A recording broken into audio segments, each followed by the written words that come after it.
तो रौरे मन के फिर से जय जोहार जय धर्मेश। आशा कारण सब कुछ ठीक है। मैं तो एकदम फिट आस्ते आस्ते धीरे धीरे होते जात हो। मैं तो महसूस करत हो कि हल्का हल्का फिट हो जात हो जैसे लागोते खुद के देख के।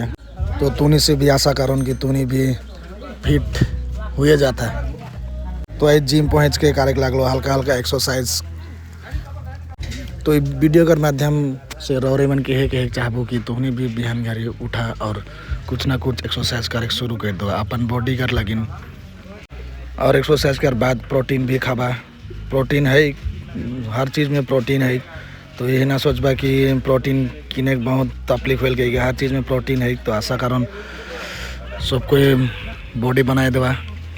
तो आज कर ब्लॉग में ही तक रहे चाहबो। मगर तो जिम करके बहुत ही सुकून मिलेला और निकरण हलीसन लागल कि का नहीं कही दिन भर जैसन लागेला। तो आज कर ब्लॉग हिये से मैं अंत करे चाहबो। सब कोई के जय जोहार जय धर्मेश।